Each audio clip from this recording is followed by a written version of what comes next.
Ndewo. Welcome back.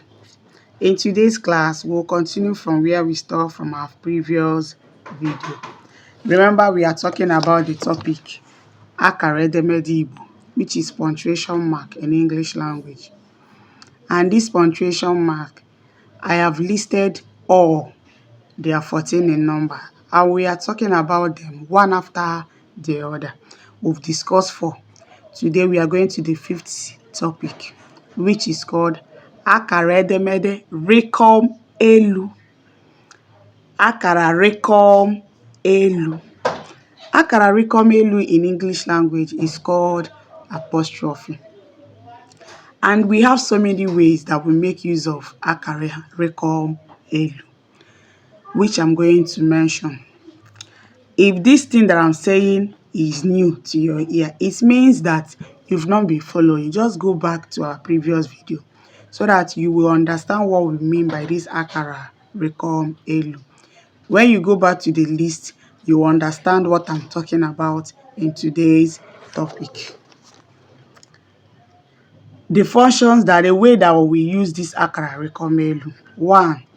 It is a punctuation mark used in Igbo grammar to show the elision, which is the removal, of the vowel a in the word na.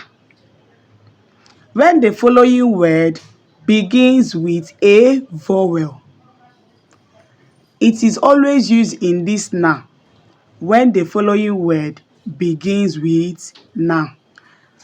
When na is following another word that have a vowel sound to it, then we remove the a and add apostrophe. This na is another topic altogether. I will still teach this oral na now, the way that we make use of na in different sentences. But before then, I will still explain this one. Apostrophe is used in elision of the word a where na is written in a sentence. Example, na plus elu.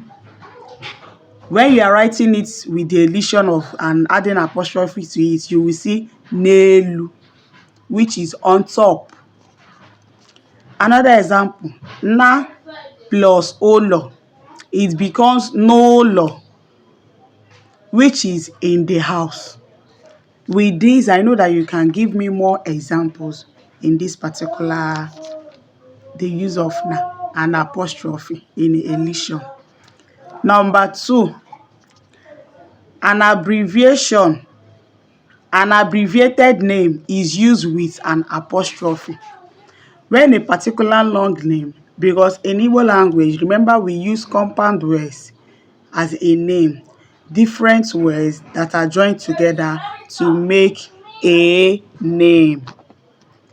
In these compound words that we use as a name, sometimes we abbreviate it. We cut some part of the name to call somebody. Somebody can be answering Chiamaka, and we remove Chi and be calling the person Amaka. So we use apostrophe whenever that we cut any name while writing, not while saying it with our mouth. No, while writing, while putting it in writing, use that apostrophe to indicate that this name is not complete, that some were removed.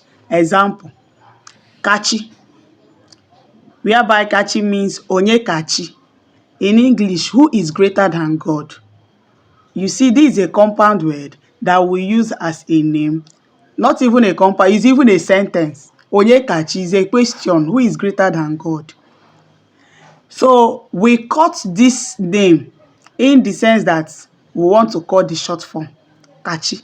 So when we are writing Kachi, we write with apostrophe to indicate that this name is not in full. Another one is the one that I made mention before, Chiamaka. We call Amaka. And while writing Amaka, you must add apostrophe. Chiamaka means my God is good. So while writing this Amaka, you must add apostrophe to it. The third way that will make use of this apostrophe is an apostrophe is used to indicate incomplete spelling. Incomplete spelling. You will find this often in psalms, hymns, hymn books. Because when you are pronouncing it while singing, maybe there is a way that you need to remove some words so that it will balance in the tone of the song. So if you check hymn books, you'll be seeing where apostrophe is used.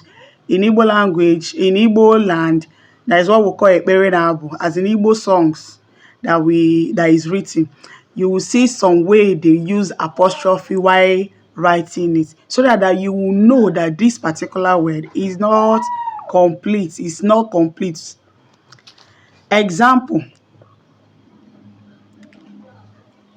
This example, you will not understand it in English, but I will write it in Igbo and I will use English to explain it for you.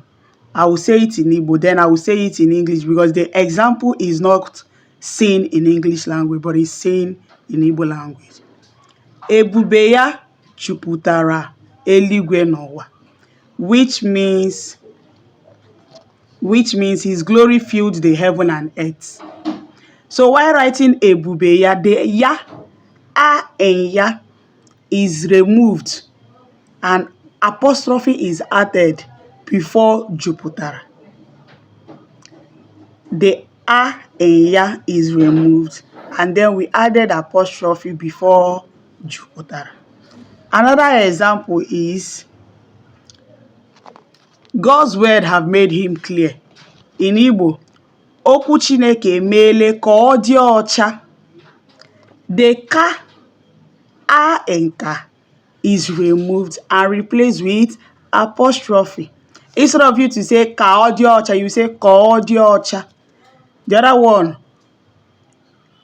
instead of you to say ya jupụtara, you say yo jupụtara. Just to remove that sound, because while you are saying it, the a sound will not sound clearly again. I hope you understood this particular topic. Thank you for staying tuned. Please subscribe, share, and like. Give me a thumbs up. See you in my next video. God.